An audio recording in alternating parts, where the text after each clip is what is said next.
When the clock strikes 12, most children are fast asleep. But have you ever wondered what happens inside a library at midnight? Some say the books begin to whisper, their pages turning all on their own. Others believe a secret guardian roams the aisles, keeping mysteries hidden until the sun rises again. Tonight we're stepping into that hidden world, the Midnight Library, but be careful. Once you enter, you may never look at books the same way again. By day, the Midnight Library looked just like any other place filled with books. The windows let in golden sunlight, the librarian greeted everyone with a smile, and the shelves stood neatly in rows. Children came after school to read stories, draw pictures, and even whisper secrets between the pages. Nothing about it seemed unusual. At least, not when the sun was still shining, but when the town grew quiet and the last visitor left, the library seemed to breathe in the silence. The doors locked themselves, the lights dimmed, and the walls held their breath waiting, because the real magic didn't begin until the hands of the clock reached 12.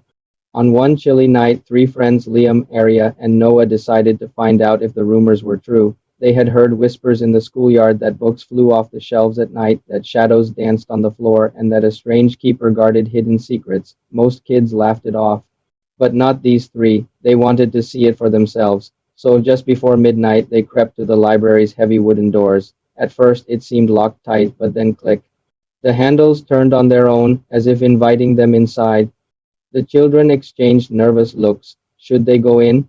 Liam swallowed hard. Arya squeezed her flashlight, and Noah whispered, "We're really doing this." And with that, the Midnight Library welcomed them. Inside, the library was different. The air felt colder, and the silence was so heavy that every step echoed like thunder. The shelves loomed taller than they had during the day, and the rows stretched so far it seemed they might never end. The children huddled together, their flashlights sweeping across the aisles.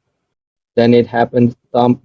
A book slid out from the top shelf and landed open on the floor. The pages glowed faintly, as though lit from inside. Words swirled across the paper, twisting into shapes that looked like smoke. Arya bent down slowly and whispered, It's talking." The book's pages fluttered on their own, forming words that whispered into the stillness. "Beware the keeper of stories. Once the final bell tolls, no one may leave." The children froze. "The keeper," Noah stammered. But before they could ask another question, the tall grandfather clock at the far end of the room began to chime. Dong, dong, dong. Midnight. At the 12th chime, the library came alive. The chandeliers flickered, dozens of books lifted themselves off the shelves, and a low hum filled the air. Liam pointed ahead. "Look." And there, between the aisles, a figure appeared, tall, cloaked in shadows, with glowing silver eyes. The keeper of the Midnight Library. His voice rumbled like the turning of ancient pages. "Children do not belong here after dark. Yet, here you are." The friends clutched each other, torn between running and listening, because though the keeper seemed frightening, there was something in his tone, something that sounded less like anger and more like warning. The keeper's silver eyes swept over the children, and for a moment no one dared to breathe. Finally, he spoke again, his voice softer now. "This place holds stories too powerful for the daylight world. Tales that twist, secrets that bite, and adventures that can swallow the unprepared whole. Do you still wish to see them?" The three friends glanced at each other. Liam's knees trembled, Arya's flashlight shook in her hands, but Noah whispered the word that sealed their fate. "Yes." The keeper raised one long hand, and suddenly the glowing book on the floor snapped shut with a loud clap. Then, with a sweep of his cloak, dozens of other books flew open all at once. The library erupted with color. Pages turned into swirling doorways, each leading to a different place. A haunted forest, a castle lit only by ghostly flames, a tower with clocks that ticked backward instead of forward. Arya gasped, It's like stepping into a dream or a nightmare." Liam muttered. The keeper's eyes glowed brighter. "Every story is a doorway, but beware once you step inside, the tale will not let you go until you've reached its end." Before anyone could protest, the floor beneath them rippled like water. With a sudden whoosh, all three children were pulled into the nearest book, their screams swallowed by swirling ink and parchment. They landed with a thud on damp grass. Above them stretched a forest sky, but instead of stars, hundreds of glowing eyes blinked down through the branches. Strange whispers echoed through the trees, repeating the same phrase over and over, "Find the clock." "Before it finds you," Arya clutched her friend's hands. "We're still in the story, but what clock are they talking about?" Liam's voice shook. I think we're about to find out. The forest seemed alive. Every branch bent closer, every shadow stretched longer. The whispers grew louder until the words were almost clear. Tick, tock, tick, tock. Then, from deep within the trees, a faint glow appeared. It wasn't the warm glow of fireflies, but the cold shimmer of something metallic. As the children moved closer, they saw it an enormous clock, standing alone in the middle of the forest. Its hands spun backward, racing faster and faster with every tick. Arya's heart pounded. If time runs backward here, does that mean we'll be trapped forever? Noah shook his head. Maybe this is the test. We have to stop it. They crept toward the clock, its gears groaning and grinding. Just as Liam reached out to touch the giant hand, a chilling laugh echoed through the forest. Out from the shadows stepped tall, crooked figures made entirely of paper, their bodies covered in words and ink. Their hollow eyes glowed, and every movement made the sound of pages tearing. The watchers, whispered Arya, they guard the stories. The creatures surrounded the children, inching closer with sharp, papery claws. Just when it seemed there was no escape, Noah remembered the glowing book that had warned them. Stories are written with words, he shouted. If we speak louder than they do, maybe we can break through. Together, the children shouted out the titles of their favorite books. Each word shone like a spark, pushing the watchers back. The more they yelled, the brighter the sparks became, until the creatures tore apart into scraps of paper that blew away on the wind. With the watchers gone, the forest fell silent again except for the clock. Its hands slowed, then stopped at exactly midnight, and in that moment the forest dissolved into mist. The children felt themselves being pulled again, this time into another book. They landed in a castle hallway lit by flickering torches. The air was heavy with dust, and portraits along the walls turned their heads to watch the children as they walked by.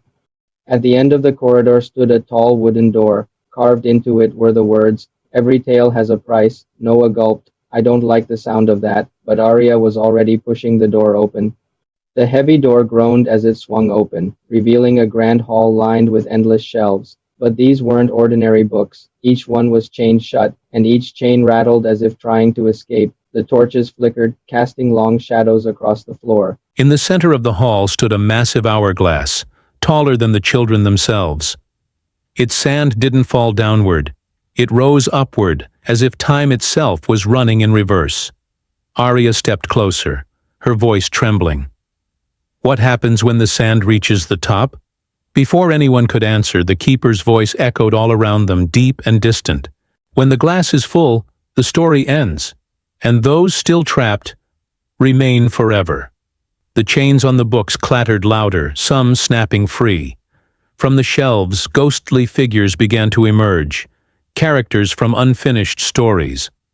A knight with a shattered helmet, a queen with hollow eyes, a child made of smoke. They drifted forward, reaching out their pale hands. Liam stumbled back. They're the ones who never escaped. The hourglass sand rose higher. Panic filled the children's eyes. Noah shouted, "We have to find the exit, now!" They sprinted through the hall, dodging the ghostly figures. Doors slammed shut in front of them, corridors twisted, staircases seemed to rearrange themselves. The castle wanted to trap them. Just as the last grains of sand neared the top, Arya spotted it, a single glowing book lying open on a pedestal. Its pages shimmered like a doorway. That's it! The way out! They ran as the ghosts closed in. Liam tripped, but Noah yanked him back to his feet. Arya reached the book first and pressed her hands against the glowing page. The light surged, pulling them all inside just as the final grain of sand reached the top. With a blinding flash, the children were back, sprawled across the midnight library floor. The shelves were still, the air silent once more. The only sound was the slow, steady ticking of the grandfather clock. The keeper stood over them, his silver eyes softer than before. You have walked through the stories and returned. Few ever do. Remember this.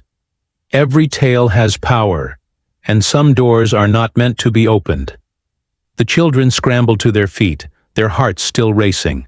But as they turned to leave, Arya noticed something in her backpack, a small book glowing faintly, one that hadn't been there before. She looked at her friends, her voice barely a whisper. Did, did one of the stories follow us out? The keeper gave no answer. He only turned away, fading back into the shadows as the library's doors swung open to the rising sun. Outside, the world looked normal again. Birds sang, the town was waking, and the midnight library appeared as just another building. But the children knew better. They knew the truth. And when Arya carefully opened that glowing book, the first words they saw whispered back at them. This story is not finished. And so, the midnight library went quiet once more. The books returned to their shelves, the whispers faded, and the grand clock ticked calmly in the silence. To anyone passing by in the daylight, it was just another ordinary library. But Liam, Arya, and Noah knew the truth. That at midnight, stories could come alive, and some secrets were too powerful to be hidden forever. As the children clutched the glowing book that had followed them home, they couldn't help but wonder, was this the end of their adventure, or just the beginning of another story waiting to be told? Because once you've stepped into the midnight library, you never really leave.